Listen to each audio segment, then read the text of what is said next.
উপযুক্ত সময় আবিরকে মারার। তুমি কি পাগল হয়ে গেছো? কেন? তুমি ভুলেও যেও না, তুমি এখন আবিরের শহরে আছো। ওর শহরে ওকে মারতে গেলে আমরাই ধ্বংস হয়ে যাব। তাই যে করেই হোক ওকে ওর শহর থেকে দূরে নিয়ে আসতে হবে।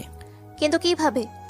আবিরের শহরের বাইরে একটা নদী আছে, নদীর পাড়ে তুমি চলে আসো। ওখানে আমার লোক আছে। ওখানে এসে তুমি আবিরকে ফোন করে বলবে আমাকে কেউ ধরে নিয়ে এসেছে, বাঁচাও, ওরা আমাকে মেরে ফেলবে। এটা বলেই খেলা শুরু।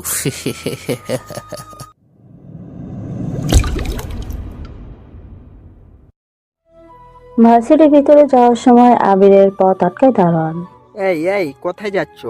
ভার্সিটিতে যাচ্ছি। তুমি কি পাগল নাকি? কেন? এটা শহরের সবচেয়ে নামি দামি ভার্সিটি। তোমার পোশাক দেখে তো ভিখারি মনে হচ্ছে। আর তুমি এই ভার্সিটিতে এডমিশন হলেই বা কিভাবে? আমি ছোটলোক ভিখারি হতে পারি, কিন্তু আমারও পড়ার অধিকার আছে। আমার পথ ছাড়েন, আমাকে যেতে দিন। না না, তোমাকে আমি কিছুতেই ভার্সিটির ভিতরে যেতে দিতে পারি না। হঠাৎ প্রিন্সিপাল স্যার এসে ধমকের সুরে দারোয়ানকে বলল, ওকে ভিতরে আসতে দাও। কি বলছেন কি স্যার? কেন, তুমি কি কানে শুনতে পাওনি? বলেই চলে গেল। তারপর আবির ভার্সিটির ভিতরে গিয়ে তার ক্লাস খুঁজে বের করে। ক্লাসের ভিতরে যাওয়ার সময় একটা মেয়ের সাথে ধাক্কা খায়। মেয়েটি ঠাস ঠাস করে আবিরের গালে দুটো থাপ্পড় বসিয়ে দেয়। ছোট লোকের বাচ্চা, তোর তো বড় সাহস, তুই আমাকে থাপ্পড় দেস? তুই জানিস আমি কে? আমাকে দয়া করে মাফ করে দেন, আমি দেখতে পাইনি। ভিখারির বাচ্চা, চোখ কি বাড়িতে রেখে আসছিস নাকি? হঠাৎ আরেকটি মেয়ে বলে উঠল, আরে ছাড় না, সামিয়া বেচারা মনে হয় বুঝতেই পারে নাই। তুই চুপ কর ঋতু। ভিখারির বাচ্চাটার সাহস কত বড়! ওই তোর মতো ভিখারি এই ভার্সিটিতে অ্যাডমিশন হলো কিভাবে? আরে মনে হয় হাতে পায়ে ধরে কান্নাকাটি করে অ্যাডমিশন হয়েছে। আমি গরিব হতে পারি, কিন্তু আমিও একজন মানুষ, আমারও লেখাপড়ার অধিকার আছে। দেখ দেখ কিরকম চাটাং চাটাং কথা বলছে। ঠিকই বলেছিস, আজকে আমার মনটা ভালো, তাই তোকে দয়া মায়া করে ছেড়ে দিলাম। এখন আমার সামনে থেকে সর। তারপর আবির ক্লাসের ভিতরে চলে গেল। হঠাৎ একটা ছেলে আবিরকে ডাক দিয়ে বলে, ওই এদিকে এসে আমার পাশে বসো। আবির ছেলেটির পাশে গিয়ে বসলো। আমি মারুফ, আর তুমি? আমি আবির। আমরা কি ফ্রেন্ড হতে পারি? আমার মতো ছোট লোক তোমার ফ্রেন্ড হলে তোমার মান সম্মান হানি হবে না? দৌড়মিয়া, সবচেয়ে বড় কথা হলো যে তুমিও একজন মানুষ, আর তুমিও যাও, তোমার সাথে আর কথাই বলবো না। আচ্ছা আচ্ছা, আমরা তাহলে আজ থেকে ফ্রেন্ড। ফ্রেন্ডের মধ্যে কোনো তুমি বা আপনি চলে না, শুধু তুই তুই চলে। আচ্ছা দোস্ত, আমি অনেকক্ষণ ধরে খেয়াল করছি তুই সামিয়ার সাথে কি নিয়ে কথা বলছিলি। আরে আর বলিস না। তারপর আবির সবকিছু খুলে বলল। তোর ভাগ্য ভালো তুই এখনো বেঁচে আছিস। কেন? তুই জানিস ওকে, সামিয়া হলো এই শহরের এমপির মেয়ে, আর তার চেয়ে বড় কথা হলো সামিয়া এই শহরের সবচেয়ে বড় মাফিয়া। ওর বই এই শহরের মানুষ থরথর করে খাবে। আশ্চর্যজনক হলেও এটাই সত্যি। কি বলছিস কি? ঠিকই বলছি, আর তুই ওর থেকে একটু দূরে দূরে থাকিস। আবির মারুফের সাথে আরো কিছুক্ষণ টুকটাক কথা বলল। কিছুক্ষণ পর সামিয়া ও তার দলবল নিয়ে ক্লাসে আসলো, আর তার একটু পর স্যার ক্লাসে আসলো। এই ছেলে, তোমার বাড়ি কোথায়? জি স্যার, আমার বাড়ি গ্রামে। তোমার বাবা কি করে? কৃষি কাজ করে। আবিরের কথা শুনে মারুপাতে সবাই জোরে জোরে হাসতে থাকে। স্যার, এইরকম একটা ভিখারির সাথে আমরা ক্লাস কিভাবে করব? সবাই চুপ করো। তারপর স্যার ক্লাস করতে লাগলো। ক্লাস শেষ করে স্যার চলে গেল। ভার্সিটি ছুটির সময় আবির আর মারুফ একসাথে ভার্সিটি থেকে বের হয়ে একটা রাস্তা দিয়ে হাঁটতে লাগলো। এখন তুই কোথায় থাকিস? ওই সামনের একটা বিল্ডিং এ একটা ছোট রুম নিয়ে কষ্ট করে থাকি। ও দোস্ত, আমি যেই বাসায় থাকি সেই বাসার সামনে এসে পড়ছি, তাইলে আমি গেলাম। আচ্ছা আচ্ছা। তারপর আবির বাসার ভিতরে চলে গেল, আর মারুফও তার বাসার উদ্দেশ্যে চলে গেল। পরের দিন আবির ভার্সিটির ভিতরে যাওয়ার সময় সামিয়া পেছন থেকে আবিরকে ডাক দেয়। ডাকলেন কেন? ছোট লোকের বাচ্চা, আমার অনুমতি ছাড়া আমার সামনে দিয়ে কোন সাহসে গেলি? জায়গাটা কি আপনার বাবার কেনা নাকি যে আপনার অনুমতি নিয়ে যেতে হবে? তোর এত বড় সাহস কুত্তার বাচ্চা, আমার মুখে মুখে কথা বলিস? মিতু, তাড়াতাড়ি আমার গাড়ি থেকে মোটা শক্ত লাঠিটা নিয়ে আয়। আজ ওর একদিন কি আমার একদিন। তারপর মিতু লাঠি নিয়ে এসে সামিয়াকে দিল। তারপর সামিয়া আবিরের পায়ে লাঠি দিয়ে আঘাত করলো, আর আবির মাটিতে থুপড়ে পড়ে ব্যথায় যন্ত্রণায় চিৎকার করতে লাগলো। ভার্সিটির সবাই এদিকে তাকিয়ে আছে। হঠাৎ মারুফ এসে সামিয়াকে অনুরোধ করে বলতে লাগলো, প্লিজ সামিয়া, প্লিজ আপনি ওকে কিছু করিয়েন না, ও বুঝতে পারে নাই, প্লিজ আপনি ওকে এবারের মতো মাফ করে দেন। চুপচাপ দাঁড়িয়ে থাক, আমার সামনে আসিস না, নইলে তোকেও আজ ওর সাথে সাইজ করবো। মারুফ ভয় চুপ হয়ে যায়। তারপর সামিয়া যখন দ্বিতীয়বার লাঠি দিয়ে আবিরকে আঘাত করতে যাবে, ঠিক তখনই একটা মেয়ে এসে ঠাস ঠাস করে সামিয়ার গালে থাপ্পড় দিয়ে দেয়। ভার্সিটির সবাই অবাক হয়ে গেল, যার ভয়ে শহরের প্রতিটা মানুষ থরথর করে কাঁপে। তাকিয়ে একটা মেয়ে এসে থাপ্পড় লাগিয়ে দিল। দেখ মেঘলা আপু, আমার সামনে থেকে সরে যা। কতটা নিচে নামবি তুই? তোর কি মানুষকে মানুষ বলে মনে হয় না? তুই কতটা নিচ! এই ভার্সিটিতে আজ অ্যাডমিশন না নিলে জানতাম না কতটা অমানুষ হয়ে গেছিস তুই। তোকে আমার ছোট বোন ভাবতেও ঘৃণা হয়। তারপর মেঘলা আবিরের কাছে গিয়ে আবিরকে ধরে মাঠে থেকে তুললো। আমার সাথে ডাক্তারের কাছে চলো। আবিরের দৃষ্টিতে মেঘলার দিকে তাকিয়ে আছে। এত সুন্দর মেয়ে আগে কখনো দেখেছে বলে মনে হয় না। কি হলো? না কিছু না। আজ তুই আপুর জন্য আমার হাত থেকে বেঁচে গেলি, দ্বিতীয়বার আমার হাতে পড়লে সেই দিন তোর জীবনের শেষ দিন, মনে রাখিস। তারপর সামিয়া চলে গেল। তুমি ওর কথায় কিছু মনে করো না। হুম, এখন তাড়াতাড়ি চলো। আমি গরিব মানুষ, আপনার সাথে যাওয়াটা আমার শোভা পায় না। তুমি গরিব হয়েছো তাই কি হয়েছে? তুমিও তো একজন মানুষ। কিন্তু দেখো, আমার মাথায় কিন্তু অল্পতেই গরম হয়ে যায়, তাই কথা না বাড়িয়ে তাড়াতাড়ি আমার সাথে ডাক্তারের কাছে চলো। আচ্ছা। তারপর মেঘলা আবিরকে তার গাড়ি করে ডাক্তার কাছে নিয়ে গেল। চিন্তার কোনো কারণ নেই, পায়ে সামান্য ব্যথা পেয়েছে, কিন্তু মেডিসিন দিচ্ছি, সেগুলো খেলেই ঠিক হয়ে যাবে। সামান্য ব্যথা পাইছি না, আপনি বাড়িটা খাইলে সেখানেই পরে কান্না করে দিতেন। আবির মনে মনে কথাটা বলল। হ্যাঁ ইয়াং ম্যান, চিন্তার কোনো কারণ নাই, যে মেডিসিনগুলো দিছি সেগুলো খেলেই একদিনেই ঠিক হয়ে যাবে। হ্যাঁ। এখন চলো। তারপর হাসপাতাল থেকে বের হলাম। তোমার বাসা কোথায়? আমি তোমাকে পৌঁছে দিচ্ছি। এই একটু দূরে, সমস্যা নাই, আমি যেতে পারবো। তুমি পাগল? এই অবস্থায় কি করে বাসায় যাবে? তাড়াতাড়ি গাড়িতে ওঠো, আমি তোমার বাসার সামনে নামিয়ে দিচ্ছি। তারপর আবার মেঘলার দামি গাড়িতে উঠলাম। কিছুক্ষণ পর মেঘলা আমার বাসার সামনে আমাকে নামিয়ে দিয়ে চলে যায়। আমি বাসার ভিতরে গিয়ে সিঁড়ি বেয়ে আমার রুমের ভিতরে গিয়ে দরজা বন্ধ করলাম। তারপর ফ্রেশ হয়ে বিছানায় বসে ভাবতে লাগলাম, আজকাল মানুষ সামান্যতম ক্ষমতা নিয়ে কত যে অহংকার করে। কি বা দরকার ক্ষমতার অপব্যবহার করা? ভালো কাজে লাগালেই তো হয়। পরের দিন সকাল সকাল মারুফ কল দিল। আবির কল রিসিভ করার সঙ্গে সঙ্গে মারুফ বলতে লাগলো, কিরে বন্ধু, বাবি ভাইকে আমাকে বলে গেছিস? দূর, তুইও না কি সব আবল তাবল বলছিস। কেন রে, মেঘলা বাবিকে কি পছন্দ হয় না? দূর, আমার মতো গরিবের আবার পছন্দ আছে নাকি? তারপর কল কেটে দিল। আবির বাসা থেকে নেমে কিছুটা খাওয়ার জন্য একটা হোটেলের ভিতরে যাবে, তখনই তার চোখে দৃষ্টি পড়ে হোটেলের পাশে পড়ে থাকা ভিখারিটার উপর। মনে হচ্ছে অনেক দিন ধরে কিছুই খায়নি, কিন্তু আবিরের কাছে তো যা টাকা আছে সব ওর খেতেই চলে যাবে। এমনিতেই ওর খুব ক্ষুধা লাগছে। আবির ভাবলো সে একদিন হয়তো না খেয়ে আছে, আর উনি মনে হয় অনেক দিন না খেয়ে আছে। তারপর আবির তার কাছে যত টাকা ছিল সব ভিখারিটাকে দিয়ে ভার্সিটি চলে আসে। ভার্সিটি এসে মারুফের সাথে একটা গাছে নিচে বসে আছে, আড্ডা দিতে লাগলো। কিছুক্ষণ পর সামিয়া ও তার দলবল নিয়ে ভার্সিটিতে আসে। ভার্সিটির সকল ছাত্রছাত্রী ভয়ে থরথর করে কাঁপতে থাকে, কখন কাকে কি করে বসে। তারপর আবিরের দিকে কিছুক্ষণ রাগে দৃষ্টিতে তাকিয়ে চলে যায়। একটু পর মেঘলা ভার্সিটিতে আসে, আর এসে আবিরের কাছে এসে বলতে লাগলো, এখন কেমন আছো? জি, আগের তুলনায় এখন অনেকটাই ভালো আছি। সকালে কিছু খেয়েছো? হ্যাঁ, খেয়েছি। কি খেয়েছো? গরিবরা যা খায় আর কি।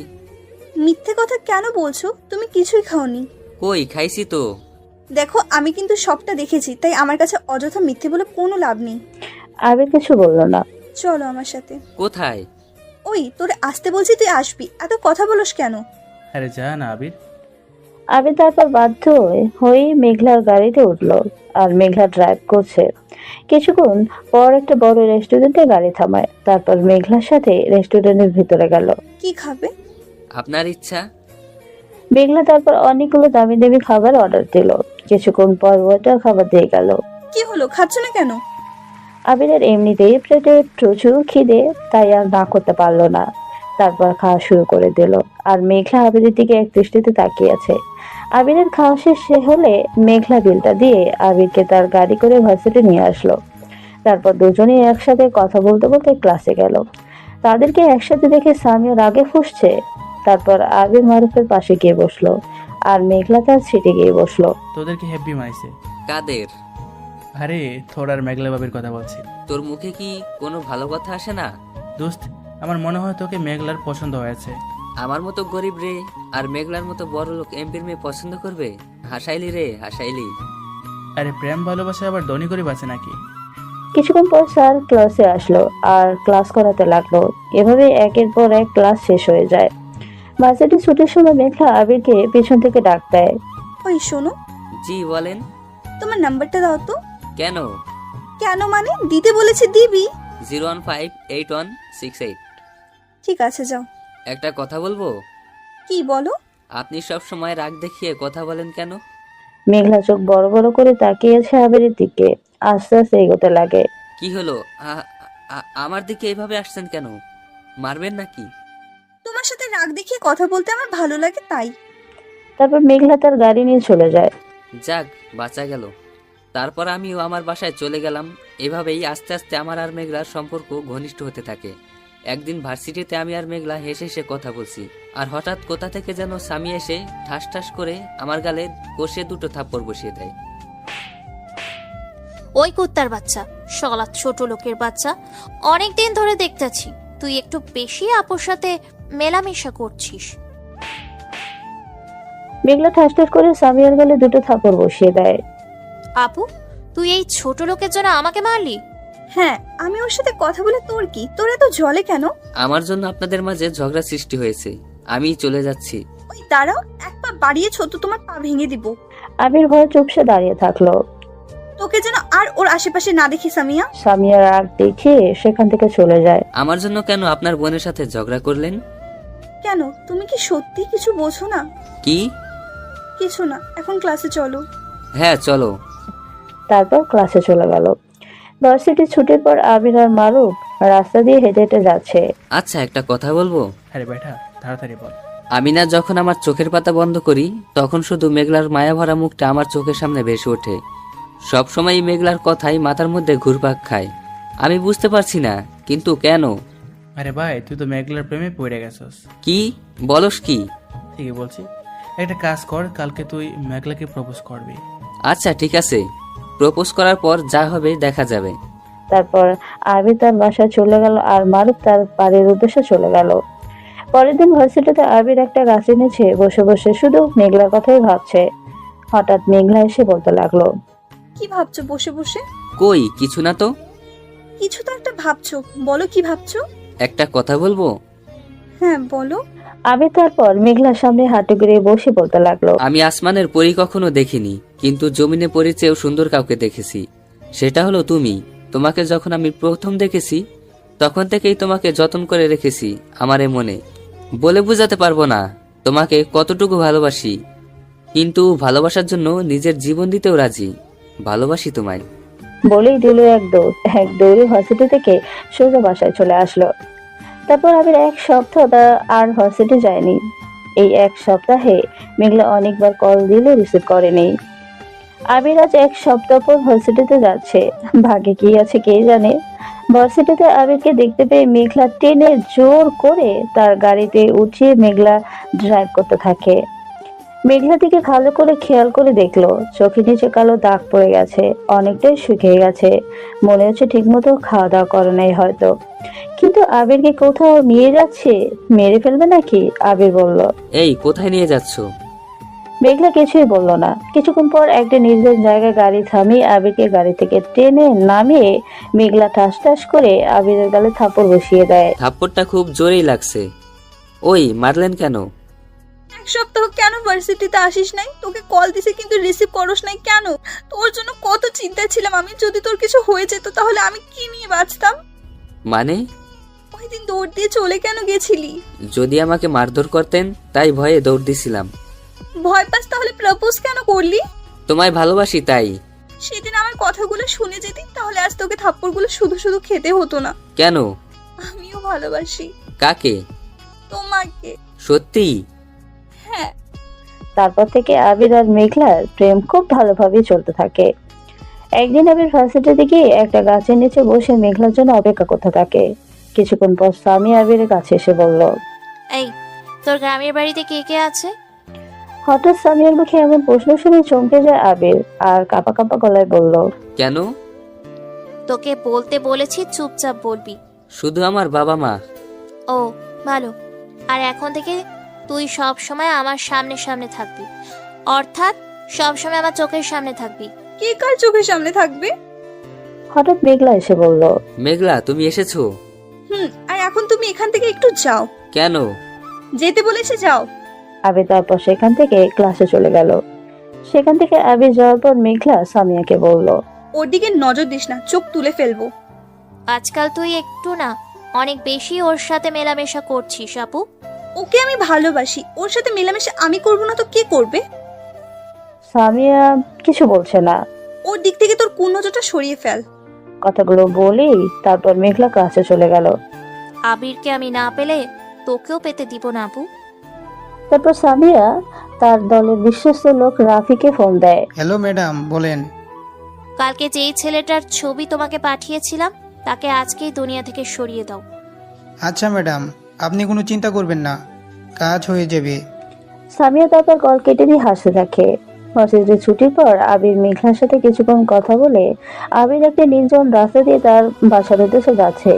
কিন্তু এদিকে মাফিয়ার লোকজনরা ফাঁদ পেতে বসে আছে যে কখন তাদের শিকার আসবে আর তাকে এই দুনিয়া থেকে সরিয়ে দিবে। তাহলে কি আজকে আবিরের সাথে মেঘলার শেষ কথাও দেখা ছিল? তাহলে এই শহরের সবচেয়ে বড় মাফিয়া সামিয়ার লোকজনটা কি আবিরকে মেরে ফেলতে সক্ষম হবে? আবির নির্জন এক রাস্তা দিয়ে হেঁটে হেঁটে তার বাসার উদ্দেশ্যে যাচ্ছে। কিছুক্ষণ যাওয়ার পরে আবিরের সামনে মাফিয়ার 50 জন লোক দাঁড়ায়। তাদের প্রত্যেকের হাতেই আছে পাওয়ারফুল পিস্তল বা বন্দুক। কে তোমরা? আমরা মাফিয়ার লোক। কি চাও? আমার পথ কেন আটকিয়েছো? তোর মৃত্যু চাই। আবির কথাটা শুনে হাঁটু গেড়ে বসে পড়ে আর বলতে থাকে, না না, প্লিজ আমাকে মারবেন না। আমি গরিব মানুষ, আমাকে নিয়ে আমার বাবা মার অনেক স্বপ্ন। আমাকে মারবেন না, একটু দয়া করেন। আরে সবাই দেখো ছেলেটা কেমন বাঁচার জন্য আকুতি মিনতি করছে। আরে ওকে মারার জন্য আমাদের কতজন লোকের কোনো প্রয়োজন পড়বে না। তারপর মাফিয়ার সমস্ত লোক জোরে জোরে হাসতে থাকে। প্লিজ আমাকে মারবেন না। আমার কিছু হয়ে গেলে আমার মা বাবা কি নিয়ে বাঁচবে? আমি আজকে এই শহর থেকে গ্রামে চলে যাব। প্লিজ আমাকে মারবেন না। তোকে মরতে হবে। আজ পর্যন্ত আমাদের হাত থেকে কেউ বেঁচে ফিরে না। ওই একজন গিয়ে ওকে মেরে ফেল, গুলি করে মারবি না। আমার একদম গুলি শব্দ পছন্দ না, অন্যভাবে মার। তারপর মাফিয়ার একজন লোক আবিরের দিকে আস্তে আস্তে এগোতে লাগলো। না না, একদমই আমার কাছে আসবেন না। খবরদার, আমার কাছে আসবেন না। মাফিয়ার লোকটি আবিরের কাছে গিয়ে পেছন থেকে চকচকে ধারালো ছুরিটা বের করে আবিরকে ছুরিটা ঘুরিয়ে ঘুরিয়ে দেখিয়ে ছুরিটা আবিরের পেটে ঢুকিয়ে দেওয়ার আগেই মাফিয়ার লোকটির দেহে শত শত বন্দুকের গুলি তার দেহটাকে ঝাঁঝরা করে ফেলে আর লোকটি সঙ্গে সঙ্গে মাটিতে লুটিয়ে পড়ে, সেখানেই মারা যায়। রাফি আর তার সাথে থাকা মাফিয়ার লোকগুলো চমকে যায়। কার এত বড় সাহস মাফিয়ার লোকজনকে গুলি করে? সাহস থাকলে আমার সামনে আই।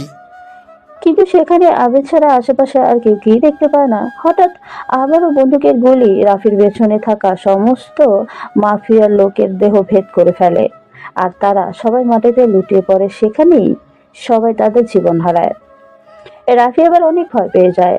রাফি বাদে সমস্ত মাফিয়ার লোক এখন মৃত্যু অবস্থায় মাটিতে পড়ে আছে। কিন্তু কে বা কারা গুলি করেছে আশেপাশে তো কাউকেই রাফি দেখতে পাচ্ছে না। রাফি ভয়ে ভয়ে কাঁপা কাঁপা গলায় বলতে লাগলো, কে কে গুলি করেছে? সামনে আসো, আমি বলছি সামনে আসো। কিন্তু সামনে কেউ আসছে না আর রাফি কাউকে দেখতেও পাচ্ছে না। এই ছেলে কে তুমি? সত্যি করে বলো। আবির কোনো কথাই বলছে না, শুধু এক দৃষ্টিতে মাটির দিকে চেয়ে আছে। হঠাৎ আবার শত শত গুলি রাফির বুক ছিদ্র করে ফেলে আর রাফি মাটিতে থুপড়ে পড়ে মরে যায়। তারপর আবির কিছুক্ষণ নিরিবিলি হাঁটু গেড়ে বসে থাকার পর উঠে দাঁড়িয়ে খুব দ্রুত সেখান থেকে চলে যায়।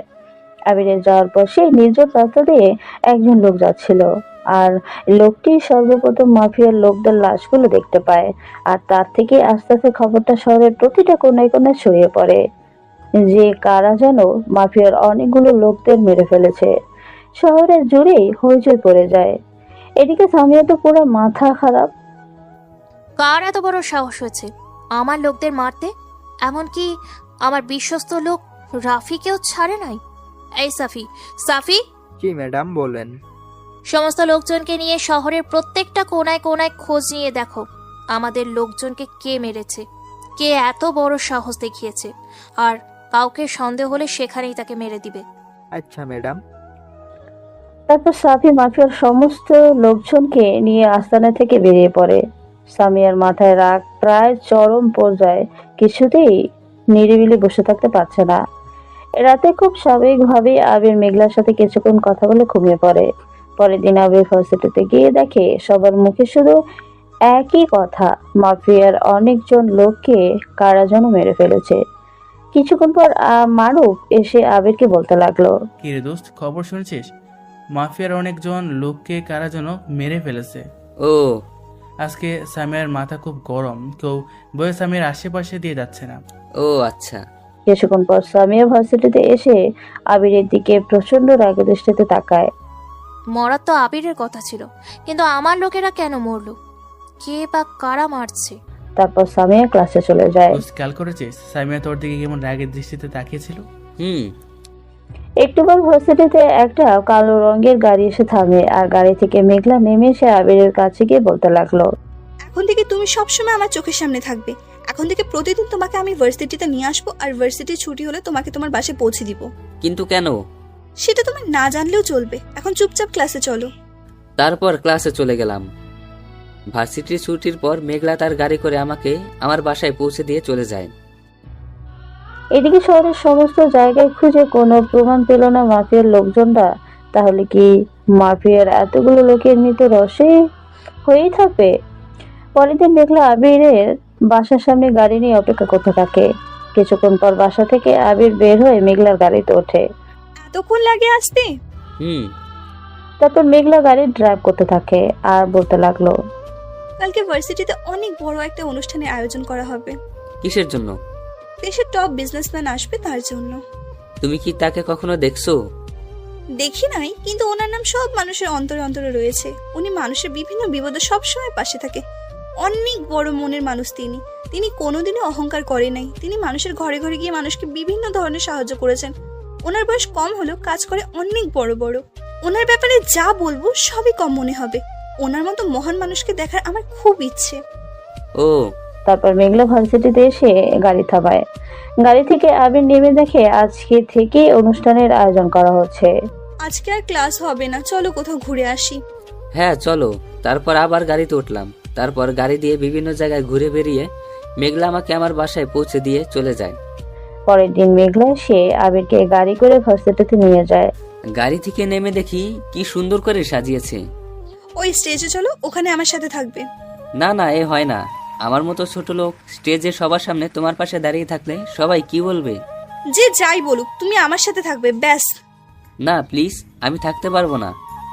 তাহলে বিয়ের পরও কি আমার থেকে দূরে দূরে থাকবে? আরে না, আমার একটা জরুরি কাজ মনে পড়েছে, আমাকে যেতে হবে। কোনো বাহানা চলবে না, তোমাকে আমার সাথেই থাকতে হবে। না প্লিজ, আমার সত্যি একটা জরুরি কাজ আছে, আমাকে যেতে দাও। একটু পর আবার আসবো আর তোমাকে একটা সারপ্রাইজ দিব। এত করে যখন বলছো তাহলে যাও, আর তাড়াতাড়ি আসবে কিন্তু। তারপর মেঘলা স্টেজে চলে যায় আর আবিরও সেখান থেকে চলে যায়। আবির যাওয়ার কিছুক্ষণ পর দেশের সফল ও টপ বিজনেসম্যানের গাড়ি আসে। আর তার পিছনে গাড়ি করে আসা গার্ডরা তাড়াতাড়ি যার যার গাড়ি থেকে নেমে পুরো ভার্সিটি ঘিরে ফেলে। তারপর দেশের সফল ও টপ বিজনেসম্যান তার গাড়ির দরজা খুলে তার ডান পা মাটিতে রাখে। ভার্সিটিতে আয়োজিত অনুষ্ঠানে ভার্সিটির সকল ছাত্রছাত্রী, স্যার ম্যাডাম সহ শহরের সব মানুষ গভীর আগ্রহে আছে তাকে দেখার জন্য। তারপর দেশের সফল ও টপ বিজনেসম্যান গাড়ি থেকে নামে, আর তাকে দেখে সামিয়া কি বলবে তার মুখের ভাষাই হারিয়ে ফেলছে। আর মেঘলা তো পায়ের নিচ থেকে মাটি সরে গেছে। সে আর কেউ না, সে হলো আবির। তার মানে আবির দেশের সফল টপ বিজনেসম্যান? তাহলে এটাই ওর সারপ্রাইজ ছিল? তাই তো বলি, আমার লোককে মারার সাহস কার হবে? আবিরকে দেখে অনেকেই চমকে যায়। ওর আমি গর্ব করে সবাইকে বলতে পারবো দেশের সফল টপ বিজনেসম্যান আমার বন্ধু।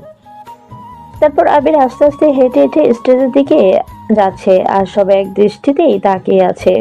তারপর আবির স্টেজে উঠে বলতে লাগলো, আমাকে এই ভার্সিটির হয়তো সবাই চিনেন, ছোট লোক ভিখারি বলে জানতেন। কি আমাকে সবাই চিনতে পারছেন তো? আমি একজন মনের মতো মানুষ খুঁজছিলাম, যে আমার টাকা পয়সাকে নয়, ভালোবাসবে শুধু আমাকে। আর আমি আমার মনের মানুষকে পেয়েও গেছি। আজই আমি তার বাসায় বিয়ের প্রস্তাব নিয়ে যাব। তারপর আরো অনেক কথা বলে অনুষ্ঠান থেকে চলে যায়। অনুষ্ঠান শেষে সামিয়া তার আস্তানে গিয়ে তার সমস্ত লোককে তৈরি থাকতে বলে, কারণ সামিয়া জানে যে আবির তার বাসায় আসবে।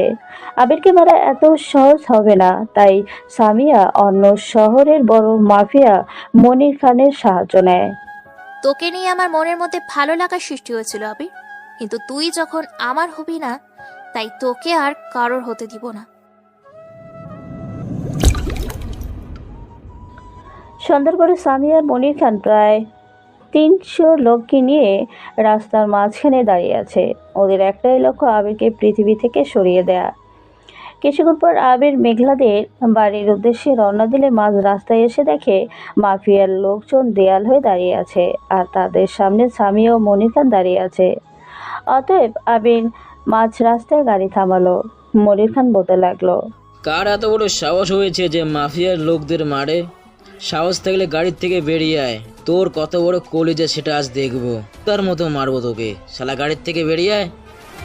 কথাগুলো বলে সাথে সাথে আবিরের গাড়ির পিছনে তাদের থেকেও প্রচুর শক্তিশালী মাফিয়ার হাজার হাজার ছেলেপেলে এসে দাঁড়ায়। তাদের প্রত্যেকের হাতেই মেশিন গান। এসব দেখে সামি ও মনির খান আর তাদের সাথে থাকা সব লোকজন ভয় পেয়ে যায়। এবার আবির গাড়ি থেকে নেমে এসে সবার সামনে আসে। আবিরকে দেখে মনির খান আবির ভাই বলে দৌড়ে এসে আবিরের পায়ে পড়ে যায় আর বলতে লাগলো, বিশ্বাস করেন আবির ভাই, আমি জানতাম না এটা যে আপনি। আবির ভাই, আমাকে মাফ করে দেন প্লিজ, দয়া করে এবারের মতো মাফ করে দেন। বলেই পা ধরে কান্না করতে থাকে। মনির খানের এমন আচরণ দেখে সামিয়া চমকে ওঠে। কি করছেন কি আপনি? ওর পা ধরে কেন কান্না করছেন? আরে তুই কার সঙ্গে পাঙ্গা নিয়েছিস? উনি চাইলে আমাদের মতো মাফিয়াকে 5 মিনিটে কবর দিতে পারে। উনি হলো সমস্ত মাফিয়ার কিং আবির আহমেদ। মনির খানের কথা শুনে সামিয়া হাঁটু গেড়ে বসে পড়ে আর সামিয়ার সমস্ত লোক তাদের হাত থেকে অস্ত্র ফেলে দিয়ে হাঁটু গেড়ে বসে পড়ে। তাহলে এই সেই মস্তান মাফিয়ারও কিং, যাকে 5 বছর ধরে খুঁজছি, কিন্তু সে আজ নিজে থেকেই সবার সামনে প্রকাশিত হলো। এবার আবির, সামি ও মনির খান আর তাদের দলবলের উদ্দেশ্যে বলতে লাগলো, নিজেদের পাওয়ারকে তোমরা বেঠিক পথে পরিচালিত করছো। সামান্যতম পাওয়ার নিয়ে এতই তোমাদের বাহাদুরি, এতই তোমাদের অহংকার। নিজেদের সংশোধন করো, না হলে পরবর্তীতে সংশোধন করার আর সময় পাবে না।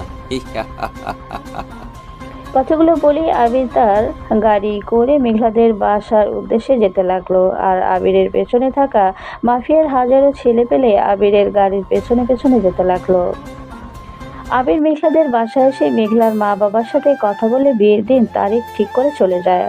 আবিরের মা বাবা আসতে চাইলেও আবির নিষেধ করে।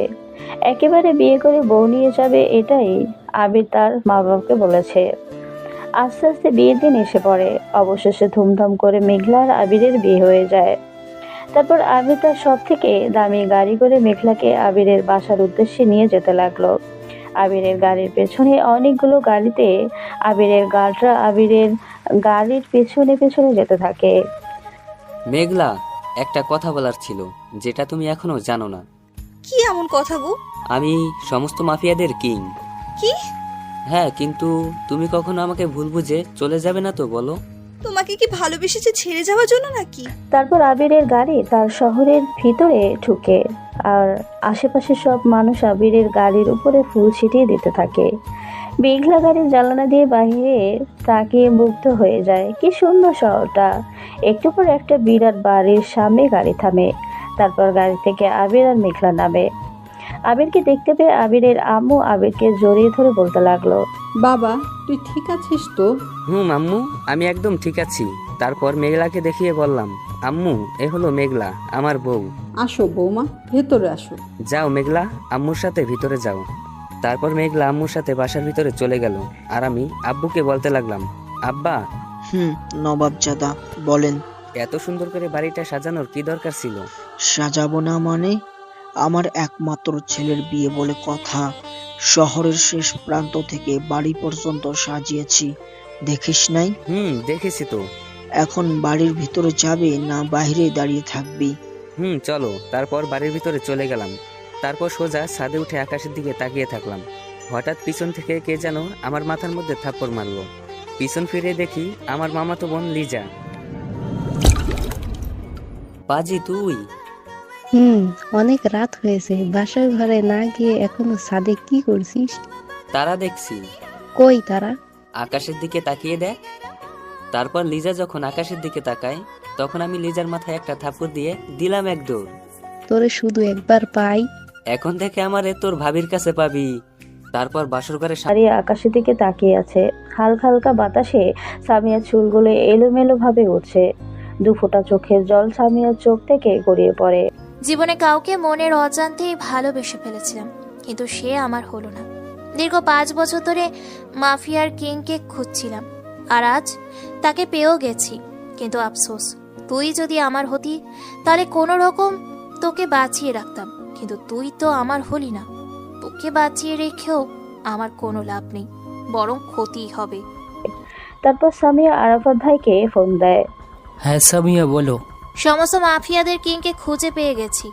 আমি জানতাম একমাত্র তুমিই ওকে খুঁজে বের করতে পারবে, তাই তো তোমাকে এই কাজে নিয়োজিত করেছি। হ্যাঁ, সে আর কেউ না, সে হলো আমার বড় বোনের জামাই। কি? তাহলে ওকে মারতে খুব সহজ হবে। তুমি স্বাভাবিকভাবে থাকো। কিছুতেই জানি আবির বুঝতে না পারে যে আমরা ওকে মারার প্ল্যান করছি। সময় হলে আমি তোমাকে সব প্ল্যান বলে দেব। আচ্ছা, আগেই বলে রাখছি, এই আরাফাত হলো অনেক বড়সড় মাফিয়া হওয়ার পর থেকেই আরাফাত আবিরকে মারার জন্য উঠে পড়ে লেগেছে, কারণ দেশে রাজত্ব করতে হলে আবিরকে তার পথ থেকে সরাতেই হবে। পরের দিন সকালে আবির, মেঘলা আর মা বাবা একসাথে খাওয়া দাওয়া করছে। মেঘলাকে আবিরের আম্মু খাইয়ে দিচ্ছে। খাওয়া দাওয়া শেষ হলে আবির আর মেঘলা তাদের রুমে চলে যায়। বিকেলে আবির মেঘলাকে নিয়ে ঘুরতে বের হয়। তোমাদের শহরটা তো খুব সুন্দর। তারপর মেঘলাকে নিয়ে শহরের বিভিন্ন জায়গায় ঘুরে বেরিয়ে বাসায় এসে পড়ে। এভাবেই আবির ও মেঘলার হাসি খুশিতে 1 বছর কেটে যায়। এই 1 বছরে প্রায় সময় সামিয়া আবিদের বাসায় বেড়াতে আসতো, আর বিভিন্নভাবে সামিয়া তার সমস্ত ভুলের জন্য আবিরের কাছে মাপ চাইত, আর এক সময় মাপ পেয়েও যায়। এখন আবিরের সামনে সামিয়া খুব বিশ্বাসের পাত্রী হয়ে উঠেছে। একদিন মেঘলা মাথা ঘুরে পড়ে যায়, আর আবির মেঘলাকে ধরে কোলে উঠিয়ে তার রুমে নিয়ে গিয়ে বিছানায় শুয়ে দেয়, আর ডাক্তারকে ফোন করে বাসা আসতে বলে। কি হয়েছে বাবা? আমার মেঘলা মায়ের কি হয়েছে? আমিও বুঝতে পারছি না, হঠাৎ মাথা ঘুরিয়ে পড়ে যায়। আমি ডাক্তারকে ফোন করে আসতে বলেছি। কিছুক্ষণ পর একজন মহিলা ডাক্তার এসে মেঘলাকে পরীক্ষা করে বললেন, আগে মিষ্টি নিয়ে আসেন, উনি মা হতে চলেছেন। কি সত্যি? ইয়ে হুররে, আমি বাবা হতে চলেছি। তারপর ডাক্তার চলে যায়। তুই এখানে মেঘলার পাশে থাক, আর আমি শহরে গিয়ে সব মানুষকে মিষ্টি খাওয়ানোর ব্যবস্থা করছি। বলেই আবিরের রুম থেকে চলে গেল। কিছুক্ষণ পর মেঘলার জ্ঞান ফিরলে মেঘলা আবিরকে বলতে লাগলো, কি হয়েছিল আমার?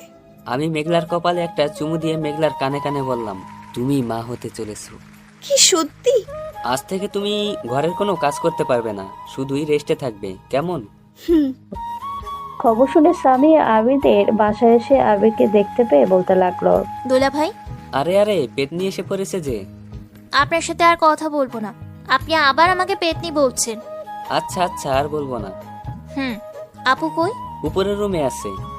সামিয়া তারপর উপরের রুমে গিয়ে মেঘলাকে দেখতে পেয়ে জড়িয়ে ধরে বলল, আপু আমার লক্ষ্মী আপু মা হতে চলেছে। হয়েছে, এখন ছাড়ো। তারপর বিকেলে আবির, মেঘলা আর সামিয়াকে নিয়ে ঘুরতে যায়। ঘুরে বেড়ানোর পরে আবার বাসায় এসে পড়ে। এভাবে আস্তে আস্তে মেঘলার বাচ্চা হওয়ার দিন এসে পড়ে। মেঘলাকে অপারেশন থিয়েটারে নিয়ে যাওয়া হচ্ছে। মেঘলা আবিরের হাত চেপে ধরে বলতে লাগলো, আমার যদি কিছু হয়ে যায় তাহলে তুমি আরেকটা বিয়ে করে ফেলিও। কি বলছো এসব? তোমার কিছু হবে না, তুমি আমার প্রথম ও শেষ ভালোবাসা। তারপর মেঘলাকে আবাসন থিয়েটারের ভিতরে নিয়ে যায় আর আবির বাহিরে দাঁড়িয়ে থাকে। টেনশন করিস না বাবা, মাথা শান্ত রাখ। দেখিস মেঘলার কিচ্ছু হবে না। এইদিকে সামিয়া বাহিরে গিয়ে আরাফাতের সাথে ফোনে কথা বলতে লাগলো। এখনই উপযুক্ত সময় আবিরকে মারার। তুমি কি পাগল হয়ে গেছো? কেন? তুমি ভুলেও যেও না, তুমি এখন আবিরের শহরে আছো। ওর শহরে ওকে মারতে গেলে আমরাই ধ্বংস হয়ে যাব। তাই যে করেই হোক ওকে ওর শহর থেকে দূরে নিয়ে আসতে হবে। কিন্তু কিভাবে? আবিরের শহরের বাইরে একটা নদী আছে, নদীর পাড়ে তুমি চলে আসো। ওখানে আমার লোক আছে। ওখানে এসে তুমি আবিরকে ফোন করে বলবে আমাকে কেউ ধরে নিয়ে এসেছে, বাঁচাও, ওরা আমাকে মেরে ফেলবে। এটা বলেই খেলা শুরু। ঠিক আছে। বলেই ফোনটা কেটে দেয়। তারপর সামিয়া আরাফাতের বলা সেই জায়গায় চলে গিয়ে আবিরকে ফোন দেয়। আবির ফোন রিসিভ করার সঙ্গে সঙ্গেই বলতে লাগলো, তুমি কোথায় চলে গেছো সামিয়া? দুলা ভাই, বাঁচান আমাকে। কি কি হয়েছে তোমার? কোথায় তুমি? আমাকে বাঁচান, কিছু লোক আমাকে শহরের বাইরে নদীর পাড়ে ধরে নিয়ে এসেছে। ওরা আমার সর্বনাশ করে ফেলবে। বাঁচান আমাকে দুলা ভাই, প্লিজ বাঁচান। বলেই ফোন কেটে দেয়। Hello hello Samia. তারপর দেরি না করে হাসপাতাল থেকে বাইরের দিকে যাচ্ছে। এ কি, তুই কোথায় যাচ্ছিস? আব্বু এমনিতেই হার্টের রোগী, সত্যিটা বললে হয়তো চিন্তা করবে, তাই মিথ্যা বললাম। আব্বু, জরুরি একটা কাজ আছে, তাড়াতাড়ি আমাকে যেতে হবে। কি, এই সময় তোর আবার কি কাজ? আবি তারপর আর কোনো কথার জবাব না দিয়ে সোজা গাড়ি নিয়ে সামিয়ার বলা জায়গায় চলে গেল। গাড়ি থেকে নেমে দেখে অনেকগুলো লোক সামিয়াকে বেঁধে রেখেছে। তোদের এত বড় সাহস হয়েছে? বলেই দৌড়ে গিয়ে কয়েকজনকে মেরে মাটিতে শুয়ে দিল। তারপর সামিয়া হাতের বাঁধন খুলে দিল। তারপর আরো কয়েকজন লোক আবিরকে মারতে এলে আবির তাদের এক একটাকে ধরে মারতে থাকে। আবিরের সাথে কিছুতেই লোকগুলো পেরে উঠতে পারছে না দেখে এবার সামিয়া নিজেই পেছন থেকে আবিরের পেটে ছুরি ঢুকিয়ে দেয়। আবির আ বলে চিৎকার দিয়ে যখন পিছে তাকায় তখন দেখে সামিয়া তার পিঠে ছুরি ঢুকিয়ে দিয়েছে। তুমি? হ্যাঁ, আমি তোকে মারার জন্যই আমাকে নিয়োজিত করা হয়েছে, আর আজ শেষ পর্যন্ত দিনটা এসেই গেল। তারপর সামিয়া আরাফাতকে ফোন করে বলতে লাগলো, আরাফাত ভাইয়া, আপনার পথ ক্লিয়ার। আরাফাত, সামিয়া ধোকা ধোকা দিলে তুই সামিয়া, ছাড়বো না তোকে। তারপর আবির সামিয়ার দিকে এগোতে লাগলে সামিয়া আবিরের বুকে লাথি মারে আর আবির মাটিতে থুপড়ে পড়ে, রক্তে মাটি লাল হয়ে গেছে। আবিরের চোখ আস্তে আস্তে বন্ধ হয়ে যায়। আর এইদিকে আবিরের সন্তান মেঘলার গর্ভে থেকে পৃথিবীতে আসে। এখন কি হবে? আরাফাত কি আবিরের সব কিছু দখল করে মাফিয়া কিন হতে পারবে নাকি পারবে না?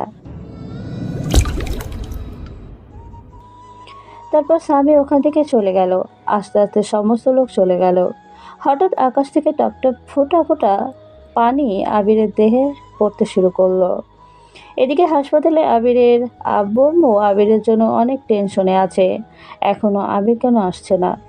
কিছুক্ষণ পর ডাক্তার অপারেশন থিয়েটার থেকে বের হলে আবিরের আম্মু বলতে লাগলো, ডক্টর মেঘলা আর বেবি ঠিক আছে তো? হ্যাঁ, দুজনেই ঠিক আছে। তারপর আবিরের আব্বু আম্মু ভিতরে গিয়ে দেখতে পেল মেঘলার ছেলে হয়েছে। তারপর আবিরের আম্মু মেঘলার ছেলেকে কোলে নিল।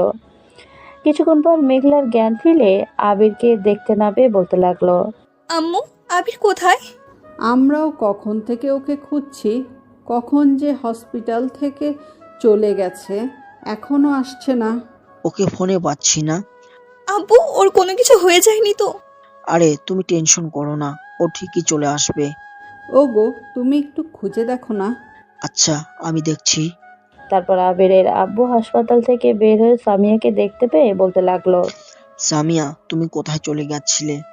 না মানে, একটা কাজ ছিল। ও, আপু আর বেবি ঠিক আছে তো? হ্যাঁ, দুজনেই ঠিক আছে। আচ্ছা, আপনি কোথায় যাচ্ছেন? আরে দেখ না, আবিরকে কোথাও খুঁজে পাচ্ছি না।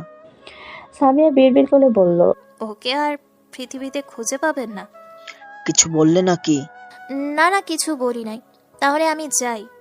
তারপর সামিয়া হাসপাতালের ভেতরে গিয়ে যেই রুমে মেঘলাকে শিফট করা হয়েছে সেই রুমে গিয়ে মেঘলার বেবিকে কোলে নেয়। বেচারা আবির নিজের সন্তানের মুখটাও দেখতে পারলো না। মেঘলাকে বাসায় নিয়ে আসা হয়েছে। 2 দিন হয়ে গেল।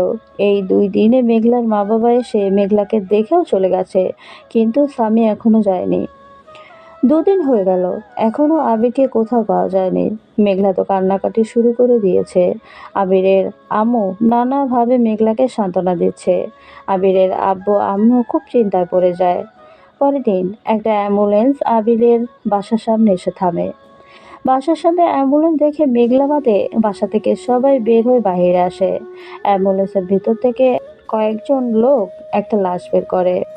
এই এটা কার লাশ? এখানে কেন নিয়ে এসেছো? কিন্তু লোকগুলো কোনো কথা না বলে লাশের উপর থেকে কাপড়টা সরিয়ে দেয়। আবিরের আব্বু লাশটা দেখে না বলে জোরে চিৎকার দিয়ে মাথায় হাত দিয়ে মাটিতে বসে পড়ে। না না না, আমার ছেলে হতে পারে না। প্লিজ শান্ত হন একটু। বাইরে চিৎকার চেঁচামেচি শুনে মেঘলা তার সন্তানকে কোলে নিয়ে বাসার বাইরে এসে বলতে লাগলো, কি হয়েছে এখানে? আর আর এই লাশ কার? এখানে কেন? কিন্তু কেউ কোনো কথা বলছে না, সবাই চুপচাপ। তারপর মেঘলা লাশের দিকে আস্তে আস্তে এগিয়ে গিয়ে বলতে লাগলো, আম্মু এই লাশটা কার? মুখটা ভালো করে চেনা যাচ্ছে না। কি হলো বলছো না কেন? আবির রে। বলেই কান্না করতে থাকে। কথাটা শুনে মেঘলা কিছুক্ষণ নিস্তব্ধ থেকে পরে হাউমাউ করে কান্না করতে থাকে। আবির, ওই আবির, তুমি কেন আমাকে একা করে চলে গেলে? আবির চোখ খোলো আবির। মেঘলার কান্না দেখে মেঘলার কোলে থাকা তার অবুঝ নিষ্পাপ সন্তানও কাঁদতে শুরু করলো। সামিয়া মনে মনে বলল, তোর কান্না দেখে আজ কেন জানি আমার আনন্দ লাগছে। আরো কান্না কর আপু, আরো কান্না কর, যত খুশি কান্না কর, আবির আর ফিরে আসবে না। তারপর আস্তে আস্তে খবরটা সারা শহরে ছড়িয়ে পড়ে। শহরের সমস্ত মানুষের চোখ থেকে আজ জল গড়িয়ে পড়ছে। যে মানুষটা নিজে না খেয়ে অপরকে জিজ্ঞেস করতেও খেয়েছি কিনা, যে মানুষটা সবসময় মানুষের বিভিন্ন বিপদে পাশে থাকতো, যে মানুষটার জন্য মানুষ আজ শান্তিতে বসবাস করছে, সেই মানুষটাই এর বেঁচে নেই। আবিরের মৃত্যু নিয়ে দেশে হইচই সৃষ্টি হয়ে গেছে। কারো চোখ থেকে পড়ছে জল, আবার কারো মুখ থেকে বের হচ্ছে হাসি। আবিরকে কবর দিয়ে আবিরের বাবা বাসায় এসে কান্না করে দেয়। আর মেঘলাকে তো কিছুতেই সামলানো যাচ্ছে না। মেঘলা কিছুতেই আবিরের মৃত্যু মেনে নিতে পারছে না। আজ 15 দিন হয়ে গেল আবিরের মৃত্যু হয়েছে।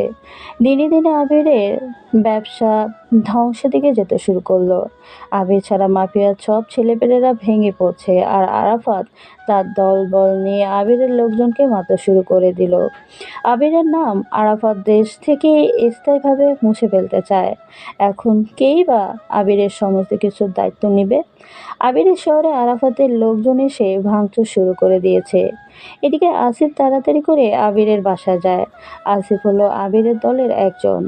আসিফ আবিরের আব্বুকে বলতে লাগলো, আঙ্কেল আঙ্কেল, আরাফাতের লোকজন শহরের ভিতরে ঢুকে ভাঙচুর শুরু করে দিয়েছে, আর শহরের মানুষকে মারছে। অনেক মানুষকে তো মারতে মারতে মেরেই ফেলেছে। পুলিশও আরাফাতের ভয়ে কিছু বলতে পারছে না। তোমরা কিছু করো।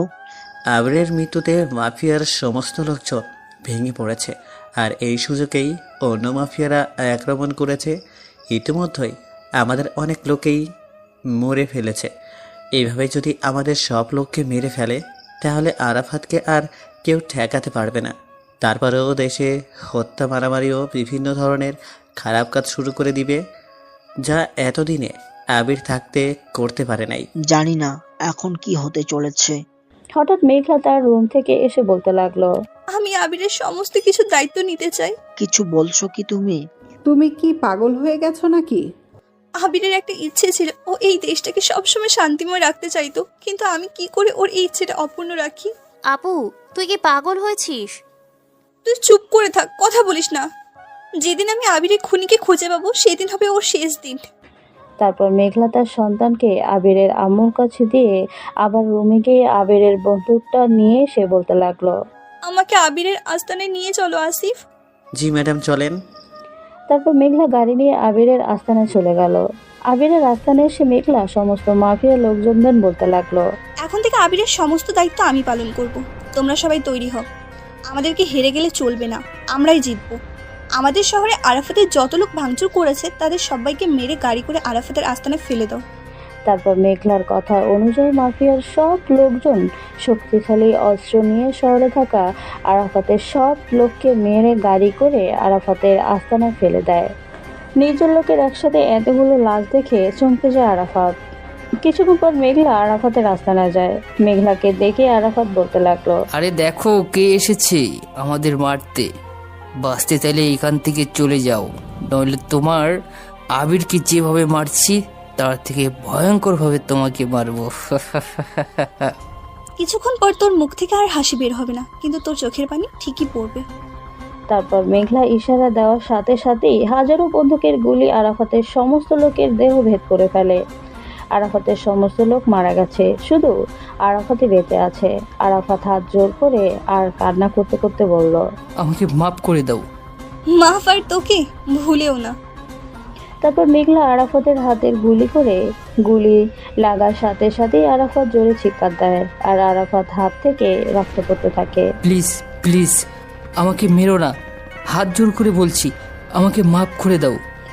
তারপর মেঘলা আরাফাতের অন্য হাতে গুলি করে। এবারও আরাফাতের জোরে চিৎকার দেয় আর আরাফাতের হাত থেকে টপ টপ করে রক্ত মাটিতে পড়তে থাকে। প্লিজ আমাকে ছেড়ে দাও। আর আর আরেকটা কথা, আমার কথায় আবিরকে মেরেছে সে হলো বাকিটা বলার আগে আরাফাতের দেহে মেঘলা একের পর এক গুলি করে দেয় আর আরাফাত মাটিতে লুটিয়ে পড়ে এবং মারা যায়। এই আস্তানায় আগুন লাগিয়ে দাও বলেই বাসার উদ্দেশ্যে চলে গেল। তারপর মাফিয়ার সব লোকজন আরাফাতের আস্তানায় আগুন ধরিয়ে দিয়ে চলে যায়। আগুনে আস্তানা সহ আরাফাত ও তার লোকজনের মৃত্যু লাশগুলো পুড়ে ছাই হয়ে যায়। মেঘলা বাসায় আসলে আবিরের আব্বু বলতে লাগলো, তুমি ঠিক আছো তো মেঘলা মা? হ্যাঁ আব্বু, আমি ঠিক আছি। আর আরাফাত আর ওর দলবলকে পৃথিবী থেকে সরিয়ে দিয়েছি। সামিয়া মনে মনে ভাবছে, আরাফাত আবার আমার ব্যাপারে কিছু বলে দেয় নাই তো? এই ধরো তোমার ছেলেকে, আমার কোলে একদম থাকতে চায় না, শুধুই কান্না করে। তারপর মেঘলা তার ছেলেকে কোলে নিয়ে বলতে লাগলো, ও লেলে, খালি কান্না করো কেন? এই তো আম্মু আছে তো। 5 বছর পর শহরে পা রাখলো সব মানুষের ভালোবাসার পাত্র আবির। শহরটা খুব পাল্টে গেছে। এখনো কি আমার কথা সবার মনে আছে?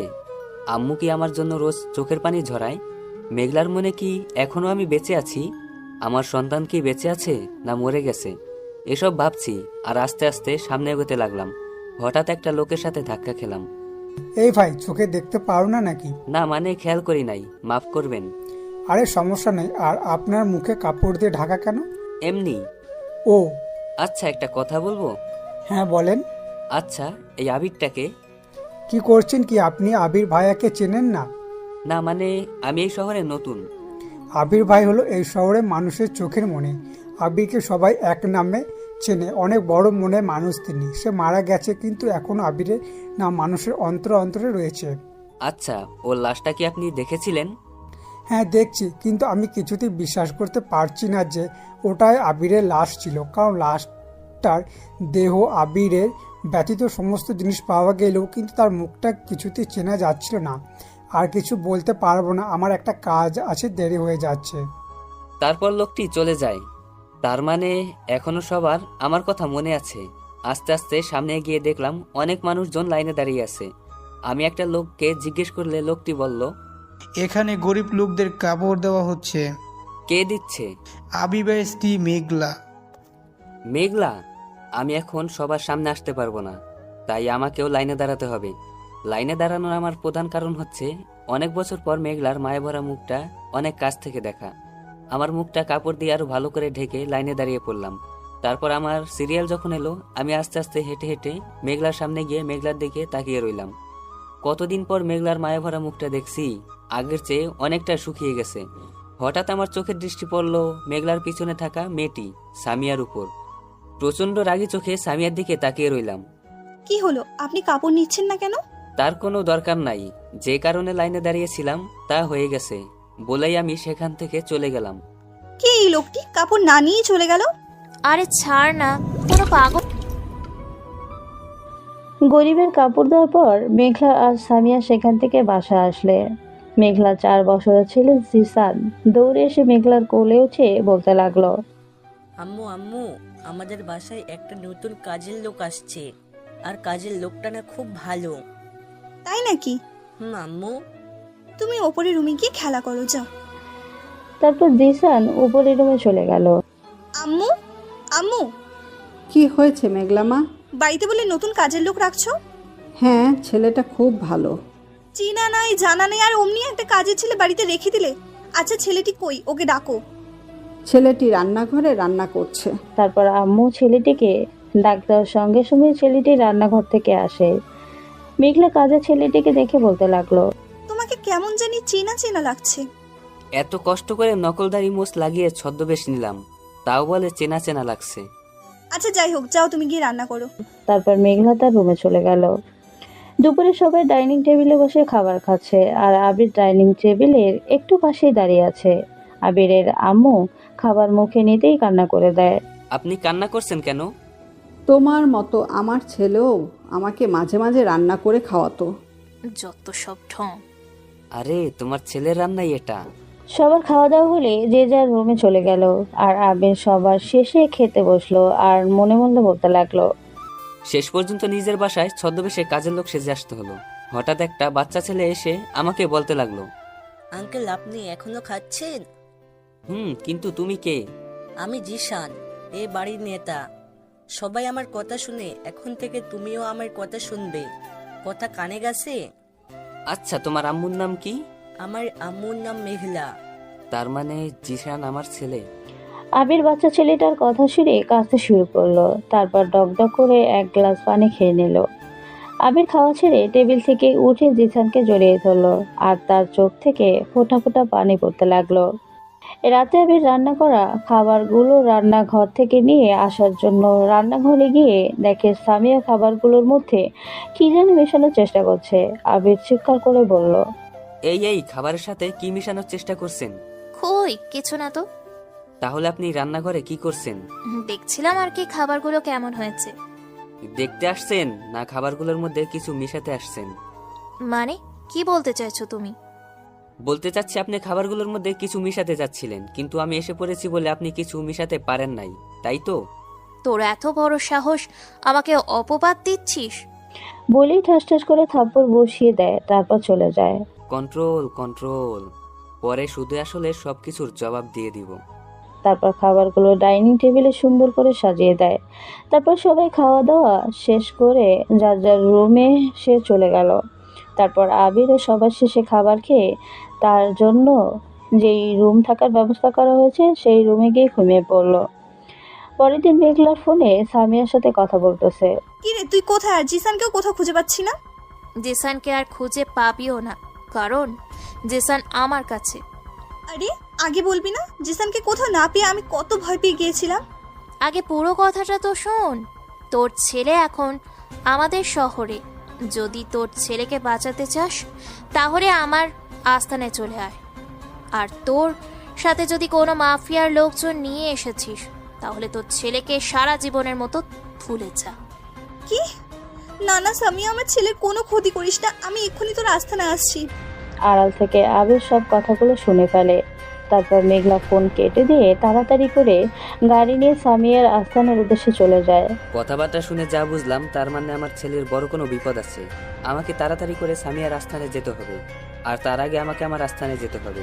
যেই ভাবা সেই কাজ। তাড়াতাড়ি করে আমার আস্তানায় গিয়ে আমার নকল দাড়ি মোজগুলো খুলে আস্তানার ভিতরে চলে গেলাম। আবিরকে দেখে সব লোকজন কি বলবে কিছুই বুঝতে পারছে না। সবাই আবির ভাই বলে চিৎকার করে। আবির ভাই, আপনি বেঁচে আছেন? হ্যাঁ, আমি বেঁচে আছি। এখন এত কিছু বলার সময় নেই। তোমরা যার যার অস্ত্র নিয়ে তৈরি হও। আমার ছেলে বিপদের মধ্যে আছে। আমার ছেলেকে উদ্ধার করতে যেতে হবে। তাই সবাই আমার সাথে সামিয়ার আস্তানায় চলো। তারপর আবির মাফিয়ার সমস্ত লোককে নিয়ে সামিয়ার আস্তানার উদ্দেশ্যে চলে যায়। মেঘলা সামিয়ার আস্তানায় পৌঁছে তাড়াতাড়ি আস্তানার ভেতরে চলে যায়। আমি জানতাম আপু, তুই তোর ছেলেকে বাঁচাতে ঠিকই আসবি। এসবের মানে কি? এই নে, এই কাগজে সই কর। এটা কিসের কাগজ? এটা সম্পত্তির কাগজ। আবিরের আব্বু আম্মু তোর নামে সমস্ত সম্পত্তি লিখে দিয়েছে, সেটা আমি জানি। তাই তুই এই কাগজে সই করলে সমস্ত সম্পত্তি আমার নামে লিখে দিবি। না, আমি সাইন করব না। আহা, আমার আপুটা সই করবে না। সবাই শুনছো? আমার আপু সই করবে না। তুই সই করবি, অবশ্যই করবি। তোর পিছনে তো তাকিয়ে দেখ।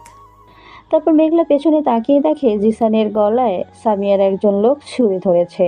আম্মু, আম্মু, আমাকে বাঁচাও, এই পচা লোকটা আমাকে মেরে ফেলবে। ভয় পেও না জিসান, আমি আছি তো। সামিয়া, প্লিজ তুই আমার ছেলেকে ছেড়ে দে। তাহলে কাগজে সই কর। কাজটা কিন্তু তুই ঠিক করছিস না। কোনটা ঠিক করছি আর কোনটা ভুল করছি সেটা তোকে বলতে হবে না। সই কর তাড়াতাড়ি, না হলে আবিরকে যেভাবে মারছি সেভাবে তোর ছেলেকেও মেরে দিব। তার মানে তুই? হ্যাঁ, আমি আবিরকে নিজ হাতে হত্যা করেছি। তুই এটা করতে পারলি? তাড়াতাড়ি সই কর, না হলে তোর ছেলেকে মেরে ফেলতেও আমার হাত কাঁপবে না। তারপর যখন মেঘলা কাগজে সই করবে তার আগেই আবির আস্তানার ভেতরে ঢুকে সামিয়ার দুজন লোককে মেরে মাটিতে শুইয়ে দেয়। কে রে তুই? আমার লোককে মেরেছিস? তোর মুখ থেকে কাপড়টা সরা। তারপর আবির তার মুখ থেকে কাপড়টা সরিয়ে ফেলে। আবিরকে দেখে মেঘলা এক দৃষ্টিতেই আবিরের দিকে তাকিয়ে থাকে, আর সামিয়া তো ভয় গলা শুকিয়ে গেছে। আবির, তুমি বেঁচে আছো? হ্যাঁ, আমি বেঁচে আছি। সেদিন তুই আমার দেহে ছুরি ঢুকিয়ে দেওয়ার পর ভালো করে পরীক্ষা করে দেখিস নাই যে আমি বেঁচে আছি না মারা গেছি। তা না করেই তুই চলে গিয়েছিলি সামিয়া। এটাই ছিল তোর সবচেয়ে বড় ভুল। তুই চলে যাওয়ার পর সব লোকজনও চলে যায়। তার কিছুক্ষণ পর একজন ভদ্রলোক আমাকে হাসপাতালে নিয়ে যায়। আমি পুরোপূর্ণ সুস্থ হতে প্রায় 2 মাস লেগে যায়। আমি সুস্থ হওয়ার পর ভদ্রলোকটি তার গাড়ি করে আমাকে আমার বাসার উদ্দেশ্যে নিয়ে আসার সময় অ্যাক্সিডেন্ট হয়। অ্যাক্সিডেন্টে ভদ্রলোকটি শুধু মাথা ফেটে গিয়েছিল, আর আমার মাথায় খুব বেশি আঘাত লাগে, যার ফলে আমি স্মৃতিশক্তি হারিয়ে ফেলেছিলাম। কিছুই মনে করতে পারছিলাম না। তারপর লোকটি আমাকে অনেক বড় বড় হাসপাতালে আমার চিকিৎসা করিয়েছিল, কিন্তু তাও কোনো লাভ হয় নাই। তাই ভদ্রলোকটি আমাকে চিকিৎসার জন্য দেশের বাইরে নিয়ে যায়, আর আমার সুস্থ হতে অনেক বছর কেটে যায়। আমি তো বেঁচে আছি, কিন্তু তুই এবার বাঁচবি না। তারপর সেই লোকটি জিসানের গলায় ছুরি ধরে দাঁড়িয়ে আছে। আবির সেই লোকটির মাথায় গুলি করে এবং লোকটি মাটিতে থুপড়ে পড়ে মারা যায়, আর জিসান দৌড়ে মেঘলার কাছে চলে যায়। কিছুক্ষণ পর আবিরের সমস্ত লোক আস্তানার ভিতরে এসে সামিয়ার সব লোককে মেরে ফেলে। তারপর আবির আস্তে আস্তে সামিয়ার কাছে গিয়ে ঠাস ঠাস করে সামিয়ার গালে থাপড় বসিয়ে দেয়। থাপড় খেয়ে সামিয়া মাটিতে ছিটকে পড়ে যায়, আর সামিয়ার ঠোঁট থেকে রক্ত পড়তে থাকে। তারপর আবির আস্তে আস্তে বন্দুক নিয়ে সামিয়ার দিকে এগোতে লাগলো। তারপর সামিয়া উঠে দাঁড়িয়ে বলতে লাগলো, না না আবির, প্লিজ আমাকে মেরো না, আমি তোমার শালি হই। তারপর আমি বন্দুক ছুঁড়ে মেরে সামিয়ার দিক থেকে মুখ ঘুরিয়ে নেই। আপু, আপু, তুই তো কিছু বল, আমাকে ছেড়ে দিতে বল না, আমি তোর বোন হই। মেঘলা ঠাস ঠাস করে সামিয়ার গালে 2টো থাপ্পড় বসিয়ে দেয়। থাপ্পড় খেয়ে সামিয়া মাটিতে বসে পড়ে। তারপর আবিরের একজন লোক বন্দুক নিয়ে সামিয়ার সামনে গিয়ে দাঁড়ায়, আর সামিয়া তার চোখ বন্ধ করে ফেলে। আজকেই সামিয়ার জীবনের শেষ দিন। সামিয়ার চোখ থেকে অনবরত জল গড়িয়ে পড়ছে। সামিয়া মনে মনে বলছে, যদি আমাকে আরেকটা সুযোগ দেওয়া হতো, কিন্তু আমার মতো বিশ্বাসঘাতককে কে বা আরেকবার সুযোগ দিবে। তারপর লোকটি সামিয়াকে বন্দুক নিয়ে টার্গেট করে। গুলি করার আগে আবির বলল, থামো, সামিয়াকে ছেড়ে দাও। বলার সাথে এই লোকটি সামিয়ার উপর গুলি চালানো বন্ধ করে দেয়। আবিরের বলা কথাগুলো শুনে সামিয়া এবার তার চোখ খুলে তাকায়। কি বলছো কি? ভুল মানুষ করেই, আবার ভুল থেকেই মানুষ শিক্ষা গ্রহণ করে সামনের দিকে এগিয়ে যায়। তারপর আবির সামিয়ার সামনে গিয়ে বলল, কেন কেন করছো এসব? এসব করে কি বা পেলে? তোমার জীবন সম্পর্কে একবার ভাবো, ভালো হয়ে যাও, নিজের জীবনটাকে সুন্দর করে গুছিয়ে নাও। আমি তোমার মতো মানুষ দেখিনি, এত কিছু করার পরও আমাকে মাফ করে দিলে। তোমার মতো মানুষ পাওয়া খুবই ভাগ্যের ব্যাপার। আপু খুবই ভাগ্যবান যে তোমার মতো একজন মানুষকে জীবনসঙ্গী হিসেবে পেয়েছে। জিসান, ওই যে আবির তোমার বাবা, যাও। তারপর জিসান দৌড়ে গিয়ে আবিরকে মাফিয়ার সব লোকদের চলে যেতে বলে, আর তারা সবাই চলে যায়। তারপর আবির, মেঘলা, জিসান আর সামিয়াকে নিয়ে শ্বশুর বাড়ি গেল। মেঘলার মা বাবা আবিরকে দেখতে পেয়ে অনেক খুশি হয়। তারপর তাদের সাথে অনেক কথাবার্তা বলে মেঘলা জিসানকে নিয়ে আবিরের বাসার উদ্দেশ্যে চলে গেল। বাসায় আস্তে আস্তে রাত হয়ে যায়। তারপর গাড়ি থেকে নেমে মেঘলা কলিং বেল বাজালো। আর আবির, মেঘলা আর জিসানের পেছনে দাঁড়িয়ে থাকলো। কিছুক্ষণ পর আবিরের আম্মু দরজা খুলে দিয়ে মেঘলাকে বলতে লাগলো, মেঘলা মা, তোমরা কোথায় চলে গিয়েছিলে? আর তোমাদের পেছনে দাঁড়িয়ে থাকা ছেলেটি কে? তারপর আবির তার আম্মুর দিকে ঘুরে তাকায় আর আম্মু আবিরকে দেখে সোজা জড়িয়ে ধরে কান্না করে দেয়। তুই বেঁচে আছিস বাবা? এতদিন কোথায় ছিলি? তোর জন্য আমি প্রতিদিন আমার চোখের পানি ফেলি। আরে আম্মু, আমি ফিরে এসেছি তো, এখন আর কান্না করো না। তারপর বাসার ভিতরে গিয়ে দেখি আব্বু সোফায় বসে চা খাচ্ছে আর টিভি দেখছে। আর আমাকে দেখে আব্বুর চায়ের কাপ হাত থেকে পড়ে যায় আর বসা থেকে উঠে আমাকে জড়িয়ে ধরে কান্না করে দেয়। বাবা, তুই বেঁচে আছিস? জানিস তুই ছাড়া আমরা কত কষ্টে ছিলাম। এখন আমি এসে গেছি তো বাবা, আর কান্না করো না। রাতে খাবার টেবিলে বসে আবির দেখে কত রকমের খাবার সাজিয়ে রাখা হয়েছে। আম্মু, কষ্ট করে এত রান্না করার কি দরকার ছিল? আরে আমি রান্না করি নাই তো, সব খাবার মেঘলা রান্না করেছে। কি, আগে বলবা না? দেও দেও, তাড়াতাড়ি খাবারগুলো বেড়ে দাও, কতদিন পর বউয়ের হাতের রান্না খাবো। আচ্ছা, দিচ্ছি। তারপর আম্মু খাবার বেড়ে দিল আর আমি খেতে শুরু করে দিলাম। কিছুক্ষণ পর আব্বুর সাথে জিসানও এসে খেতে শুরু করে দিল। একটু পর আম্মু আর মেঘলাও খেতে বসে পড়লো। জানো মেঘলা, কাজের জন্য যে ছেলেটাকে রেখেছিলাম, ওই ছেলেটাকে আর কোথায় নিরিবিলি দাঁড়িয়ে আছে। নীরবতা ভেঙে মেঘলা বলতে লাগলো, তাহলে লাশটা কার ছিল যাকে সবাই তুমি ভেবেছিল? ওটা মর্গের লাশ ছিল। ভদ্রলোকটি আমাকে দেখেই চিনে ফেলেছিল যে আমি কে। আমার কোনো বিপদ হতে পারে ভেবে আমার নিরাপত্তার জন্য ভদ্রলোকটি আমার ব্যবহৃত কিছু জিনিস লাশটিকে পরিয়ে যেই জায়গা থেকে আমাকে হাসপাতালে নিয়ে আসছিল সেই জায়গায় লাশটাকে রেখে দিয়ে আসে। ও। তারপর মেঘলা আমার দিকে কিছুক্ষণ তাকিয়ে আমাকে জড়িয়ে ধরে। তারপর আমি মেঘলার গালে কপালে চুমু দিয়ে মেঘলাকে আমার বুকের সাথে শক্ত করে জড়িয়ে ধরি। পরের দিন সকালে আবির ঘুমাচ্ছিল। তারপর সানগ্লাসটা পরে বেলকুনিতে গিয়ে আবির ডান হাতটা উপরে তুললো। ব্যালকনিতে আবিরকে দেখতে পেয়ে শহরের সব মানুষ খুশিতে হইচই শুরু করে দেয়। আর শহরের প্রতিটা মানুষের মুখেই হাসি, কেউ কেউ তো খুশিতে কান্নাই করে দিয়েছে। আবিরকে আবার ফিরে পায় সব মানুষ আনন্দে দিশেহারা।